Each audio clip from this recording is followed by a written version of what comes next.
السلام علیکم میرے محترم عزیز دوستو۔ ایک آدمی نے اپنے گھر میں ایک بولنے والا طوطا پال رکھا تھا۔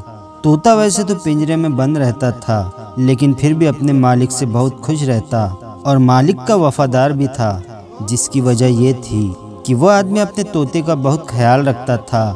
روزانہ دفتر جانے سے پہلے طوطے سے ملاقات کرتا اور واپس آ کر سیدھا اپنے طوطے کے پاس رکتا، اس کو دانا پانی ڈالتا اور اس سے مزے کی باتیں کرتا۔ طوطا مالک کی غیر موجودگی میں اداس رہتا اور مالک کے واپس گھر آ جانے پر بہت خوش ہو جاتا۔ کچھ وقت گزرا تو گھر میں بڑی تبدیلی آ گئی۔ اس آدمی نے شادی کر لی اور الگ مکان میں رہنے لگا اور جاتے وقت اپنے طوطے کو بھی ساتھ لے گیا۔ طوطے کی مالکن یعنی اس آدمی کی بیوی اس کی غیر موجودگی میں طوطے کا خیال رکھتی اور اس سے میٹھی باتیں کیا کرتی تھی۔ طوطا مالک کی بیوی کو دیکھ کر سیٹی بجاتا تو وہ کھلکھلا کر ہنس پڑتی اور طوطا خوشی سے نہال ہو جاتا۔ ایک دن مالک کے دفتر جانے کے بعد ایک اجنبی گھر میں گھس آیا اور وہ عورت اس اجنبی کے ساتھ سارا دن کمرے میں بند رہی۔ طوطا حیران تھا کہ بھلا یہ کون ہے جو پہلی بار اس گھر میں آیا ہے اور اس کے مالکن کے ساتھ کمرے میں گھس گیا ہے۔ اور پھر یہ معمول ہو گیا، یعنی اکثر یہی ہونے لگا، جیسے ہی مالک دفتر چلا جاتا وہ آدمی گھر میں آ جاتا اور عورت کے ساتھ سارا دن باتیں اور عجیب حرکتیں کرتا اور دوپہر کے وقت واپس چلا جاتا۔ اس آدمی کے آنے سے وہ خوبصورت مالکین تقریباً طوطے کو بھول چکی تھی۔ اپنی مالکین کی توجہ نہ پا کر طوطا اداس اور پریشان رہنے لگا۔ ایک دن جب آدمی گھر آیا تو طوطے نے اس کو مخاطب ہو کر کہا، اے آدمی، تیرا نام کیا ہے اور تم کون ہو اور یہاں کیوں آتے ہو؟ وہ آدمی طوطے کے سوالات سن کر گھبرا گیا۔ اس آدمی کو معلوم نہیں تھا کہ طوطا اچھی طرح سے بولنا جانتا ہے۔ وہ عورت بھی پریشان ہو گئی۔ اس نے سوچا بھی نہیں تھا کہ طوطا یہ سب باتیں اگر میرے شوہر کو بتا دے تو میں اس کو کیا جواب دوں گی۔ عورت نے طوطے سے کہا، یہ میرا بھائی ہے۔ طوطا یہ بات سمجھ رہا تھا کہ عورت جھوٹ بول رہی ہے، لیکن وہ خاموش ہو گیا۔ اس کو یہ بات سمجھ آ چکی تھی کہ وہ اس کے مالک کو دھوکہ دے رہی ہے۔ اس کا دل بجھ گیا اور وہ خاموش رہنے لگا۔ کئی بار اس نے سوچا کہ مالک کو بتا دے کہ اس کی غیر موجودگی میں ایک اجنبی شخص گھر میں آتا ہے اور سارا دن اس کی بیوی کے ساتھ گزار کر دوپہر کے بعد چلا جاتا ہے، لیکن وہ اپنے مالک کو اداس اور پریشان نہیں کرنا چاہتا تھا۔ ویسے بھی اس دن سے طوطے نے جس دن سے اس اجنبی سے سوال پوچھے تھے، اس دن کے بعد وہ اجنبی اس گھر میں نہیں آیا تھا اور اس عورت نے دوبارہ طوطے کے ساتھ وقت گزارنا یعنی باتیں کرنا شروع کر دیا تھا۔ طوطا پھر سے سارا دن چہچہاتا رہتا، لیکن ایک دن اچانک وہ آدمی پھر اس گھر میں آیا اور پہلے کی طرح مالکن کے ساتھ الٹی سیدھی حرکتیں کرنے لگا۔ طوطے کو شدید غصہ آ گیا۔ اس نے چلا کر اس آدمی سے کہا، ارے او بدبخت، آج تو میں اپنے مالک کو بتا کر رہوں گا کہ تم اس کے گھر آ کر اس کے بیوی کے ساتھ برائی کر کے جاتے ہو۔ وہ آدمی طوطے سے کہنے لگا، فکر نہ کرو، تمہارا بندوبست ہم نے کر لیا ہے۔ اس کے بعد طوطے کی مالکن نے اس اجنبی کو ایک بیگ لا کر دیا۔ اس نے طوطے کو پنجرے سے نکال کر بیگ میں ڈال دیا۔ طوطے نے بہت شور مچایا اور مالکن کی منتیں کی کہ اسے چھوڑ دے، لیکن مالکن نے اس اجنبی سے کہا، اس طوطے کو ویران جگہ پر لے جا کر مار دو۔ آج کے بعد نہ یہ گھر میں ہوگا نہ ہم کو اس سے کوئی خطرہ ہوگا۔ وہ اجنبی بیگ کو لے کر روانہ ہو گیا۔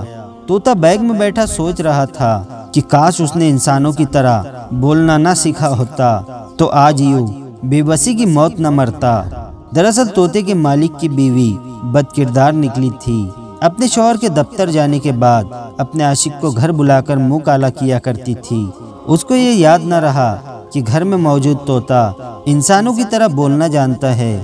جس دن طوطے نے اس عورت کے عاشق سے سوال کیے تو عورت کو خطرہ محسوس ہو گیا، یہ طوطا بہت جلد اپنے مالک کو میری کرتوت بتا دے گا۔ اس نے اپنے عاشق کے ساتھ مل کر طوطے کو راستے سے ہٹانے کا فیصلہ کر لیا تھا۔ چلتے چلتے وہ آدمی جنگل میں پہنچ گیا۔ اس نے طوطے کو بیگ سے نکالا اور کہا کہ ہماری تم سے کوئی دشمنی نہیں ہے، لیکن تم کو مارنا میری مجبوری ہے، ورنہ تم ہمارے ملنے کا راز اس عورت کے شوہر کو ضرور بتا دیتے۔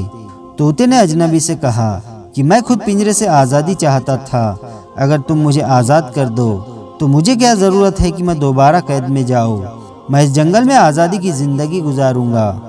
آدمی کو طوطے کی بات میں وزن محسوس ہوا۔ اس نے طوطے کو مارنے کی بجائے آزاد کر دیا اور واپس اپنے گھر چلا گیا۔ طوطا وہاں سے اڑا اور واپس اپنے گھر پہنچ کر درخت پر چھپ کر بیٹھ گیا۔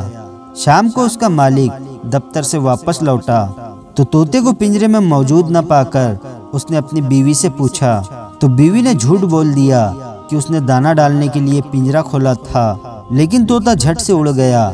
طوطے کا مالک یہ بات سن کر رو پڑا اور کہنے لگا، میں تو اتنے سالوں سے اس کو وفادار ساتھی سمجھتا تھا، لیکن وہ مجھے دھوکہ دے گیا۔ جانور و پرندوں میں وفا ہوتی نہیں ہے۔ طوطا درخت پر بیٹھا یہ سارا ماجرا دیکھ رہا تھا۔ پھر اس کی بیوی اپنے شوہر کو لے کر کمرے میں چلی گئی۔ طوطے کا یقین پختہ ہوتا چلا گیا کہ مالکن بدکار ہے۔ اگلی صبح جب طوطے کا مالک دفتر روانہ ہوتا ہے تو طوطا اس کے پیچھے پیچھے اڑتا ہوا گیا۔ اس کے دفتر کو دیکھ کر گھر واپس آ کر درخت پر چھپ کر بیٹھ گیا۔ تھوڑی دیر کے بعد وہی اجنبی آیا اور مالک کی بیوی کو لے کر کمرے میں چلا گیا۔ جب طوطے نے دیکھا کہ دونوں کمرے میں چلے گئے ہیں تو طوطا جلدی سے اڑا اور اپنے مالک کے دفتر میں جا کر کمرے کی کھڑکی پر بیٹھ گیا۔ اس آدمی نے جب اپنا طوطا دیکھا تو حیران رہ گیا۔ وہ جلدی سے اٹھ کر اس طوطے کے پاس گیا، لیکن طوطا اڑ کر باہر چلا گیا۔ آدمی اس کے پیچھے پیچھے اور طوطا اس کے آگے آگے چلا جا رہا تھا۔ آدمی ہر صورت میں اس طوطے کو پکڑنا چاہتا تھا۔ چلتے چلتے طوطا اپنے مالک کے گھر کی دیوار پر بیٹھ گیا۔ وہ آدمی بہت خوش ہوا کہ اس کا طوطا واپس اپنے ہی گھر پہنچ گیا ہے، لیکن مسئلہ یہ تھا کہ اس طوطے کو کیسے پکڑا جائے۔ آدمی اس طوطے کے پیچھے ہی اپنے گھر کی دیوار پر چڑھ گیا۔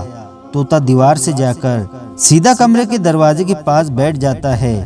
وہ آدمی باہر سے اتر کر طوطے کے پیچھے کمرے میں داخل ہوا تو آگے جو اس کو منظر نظر آیا، وہ منظر دیکھ کر وہ طوطے کو بھول گیا، کیونکہ اس کی جان سے بھی زیادہ پیاری بیوی غلط حالت میں کسی اور کے ساتھ بستر پر موجود تھی۔ طوطے نے اپنے مالک کو ساری سچائی بتا کر نمک کھانے کا حق ادا کر دیا تھا۔ آدمی نے اپنی بیوی کو طلاق دے کر اسے گھر سے نکال دیا۔ اس کے بعد طوطے نے اڑان بھری اور نظروں سے اوجھل ہو گیا۔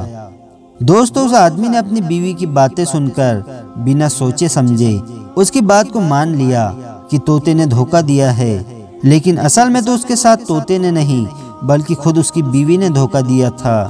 دوستو، کبھی کبھی انسان اپنوں کے ساتھ دھوکہ دڑی کرتا ہے، وعدہ خلافی کرتا ہے، ان کے حق کو پامال کرتا ہے، لیکن جانور جو کہ بے زبان ہوتا ہے لیکن اپنے مالک کے ساتھ وفاداری کرتا ہے۔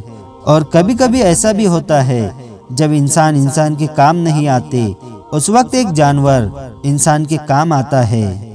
اللہ تعالی ہمیں اور آپ کو ایسی کہانیوں سے سبق حاصل کرنے کی اور اللہ کی تمام مخلوق کے ساتھ نرمی سے پیش آنے کی توفیق عطا فرمائے، آمین یا رب العالمین۔